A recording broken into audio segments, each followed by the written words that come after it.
I don't know if y'all noticed, but in the on-screen title of the actual film, it just says Fistful of Dollars. So yes, everyone is wrong because I always defer. I don't know about y'all, but I defer to what is on the screen, and on the screen there's no A. So what do you call the Irishman? Irishman? The Irishman.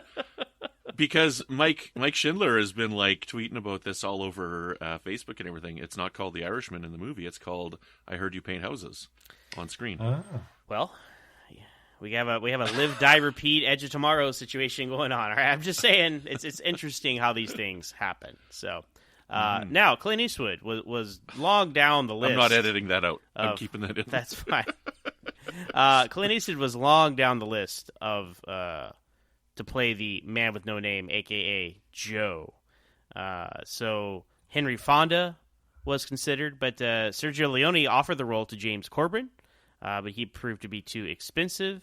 Charles Bronson turned it down. He described it as, quote, the worst script I've ever seen.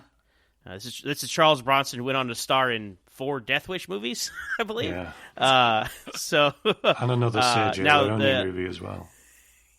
There you go. So I guess they made up at some point. But Richard Harrison also declined the role, but he's the one that pointed Leone into the direction of Rawhide, which is a television show at the time, Western. And then Leone offered the role to the star of Rawhide, Eric Fleming, who turned it down. But then he suggested his co-star, Clint Eastwood. So there you have it. That is how history was made. Now, Clint Eastwood's contract with Rawhide prohibited him from making movies in the U.S. while he was on his break from the series, but it did allow him to make films overseas, which made him the ideal candidate for this job. Now, it wasn't always smooth sailing for Eastwood when he showed up. He had some major disagreements with Sergio Leone, particularly over the script, which he found too verbose, and he convinced Leone to cut his dialogue to a minimum.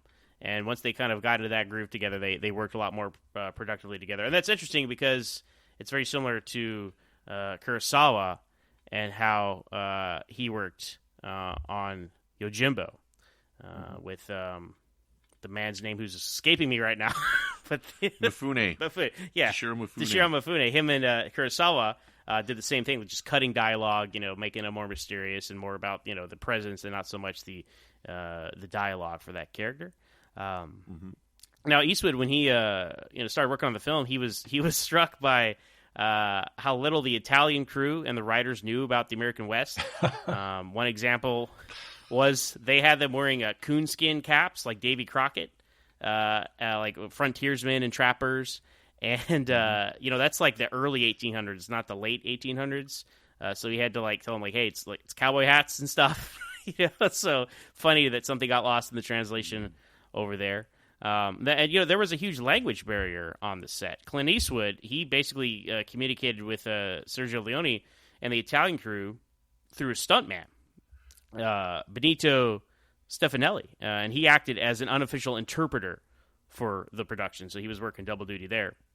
And as far as going to create the character of Joe, the man with no name, Clint Eastwood, he bought black jeans from a sports shop on Hollywood Boulevard, and the hat came from a Santa Monica wardrobe firm, and the black cigars came from a Beverly Hills store.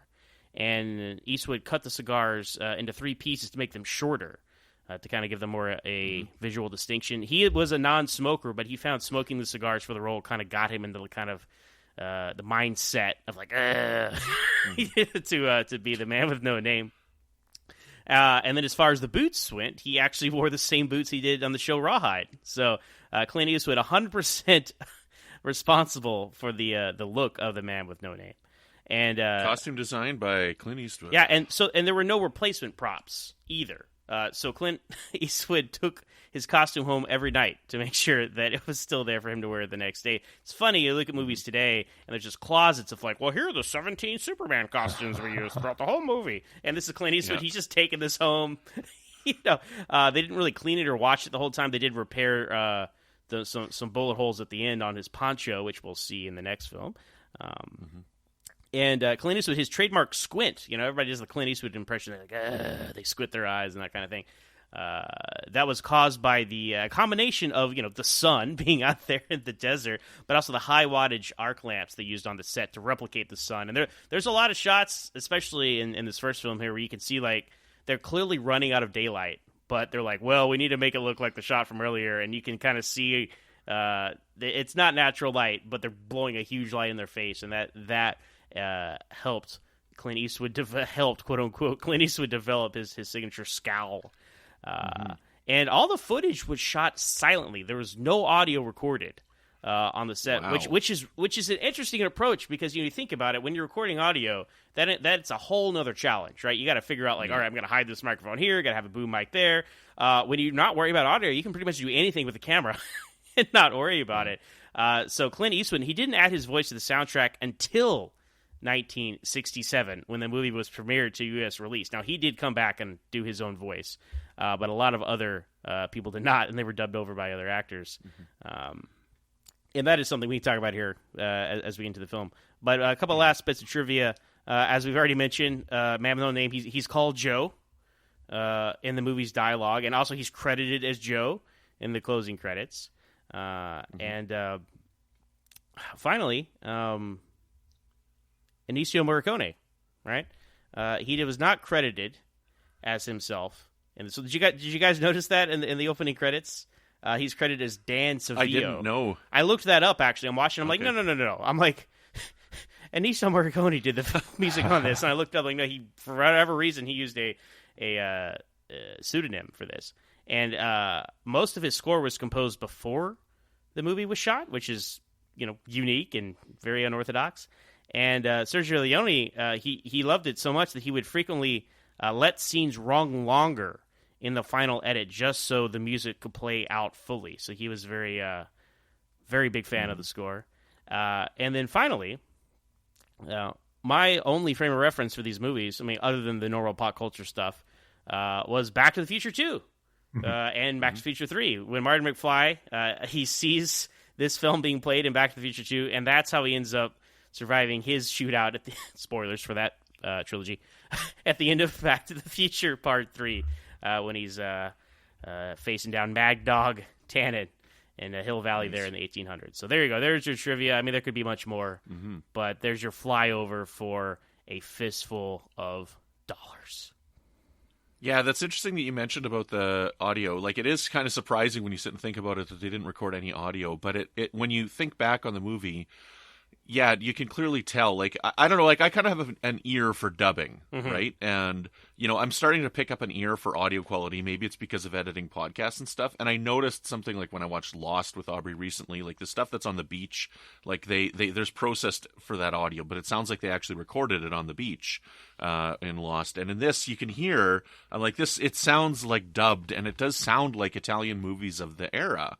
I watch a lot of Fellini films and stuff like that through the Criterion Collection and Pasolini and stuff like that. And it's like, yeah, Italian films have a sound to them. They definitely have a sound to them, and this definitely fits in that sound of Italian films. So, right on, yeah.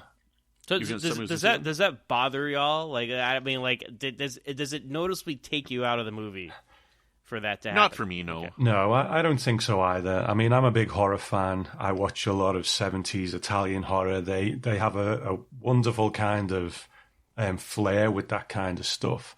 And it's par for the course with that as well. I think I mentioned in one of the Yojimbo podcasts that because you had an international cast often as well, people in America would often just be like, I'll go and shoot this movie in Italy. It might not even come out in America, but it's some easy money. I'll go over to Italy and shoot over there. A lot of British actors did it as well. So I think that was part of it. I think it was probably a lot of movies did it this way. So I think it's kind of part of the charm as well as something that I don't really mind. Yeah, and I think it helps a lot that obviously Clint Eastwood did his own voice, and you don't know. Oh God, yeah, could you imagine? And you look at something like Arnold Schwarzenegger, some of his early films, like Hercules in New York or something, right? Like he's dubbed over. You're like, what is this? I know what Arnold's supposed to sound like, but you don't. I mean, obviously, we don't know a lot of these other actors what real voices are, so you don't really question it. And you're like, that sounds a little off because there's just not enough ambient sound. You know, they didn't like, oh, we're outside. Let me go record this outside. Like, no, everyone's in a sound booth recording this. But no, I think there is a certain charm to it. I agree with you all. And Clint Eastwood is the one that anchors it all, so it didn't really distract. I noticed it, but it didn't like take me out of the movie or anything. So, yeah, excellent. Well, let's jump into this here. I really enjoyed this movie a lot. There's one thing that I wanted to mention with this, and I'll mention on the next one as well. There's one weird editing thing that I kind of took me out of it, and that was at the gun battle at the cemetery, and editing rapidly back and forth with Clint Eastwood tapping on the kegs. I wanted to bring that up first because I don't know, you guys maybe didn't notice it, but when I watched it both times, I'm like, this is really weird that they're cutting back and forth between these two scenes so quickly. I know that they're happening at the same time, but it's just weird. And there was a couple of times where it was quick. Yeah, I thought it was kind of some random dynamic editing. That's kind of what my thought was, because he's over here and everybody's, you know, they've cleared out of the base or whatever, and he's just scoping it out, which I assume him scoping out this room now is why he's able to, you know, kill the other guy with the giant barrel later in the movie. But that was odd. I didn't really see the correlation between, like, I'm gonna tap on these barrels and see what's in there, and then this shootout at the cemetery. Yeah, I had a note on that as well. And then also when he's looking for the gold, the fades to black. Like, a fistful of dollars returned after this commercial break. Like, that's how there were a couple edits on both of the the films so far that we've seen on these. So, you know, it's just a different style of filmmaking, I guess. But yeah, that I noticed both of those editing things, Brandon. It was hard for me to come to this movie and like look at it of its own accord because I've seen Yojimbo so many times. Like I've seen Yojimbo like 10 or 11 times. Like I've seen it quite a few times. So watching this, the first time I watched it with a friend. I'm like, they did that. That's from Yojimbo. That's from Yojimbo. That's from Yojimbo. You know, like there is some stuff that's new, like the battle between the one cartel or group of people and the military when they stole the gold. Like that's different than something that we saw in the movie. But you know, because there was so much that was taken from the movie, I found myself comparing it to Yojimbo quite a bit. You know, Tom, was that your experience watching Yojimbo? Were you comparing it to this movie as you watched it?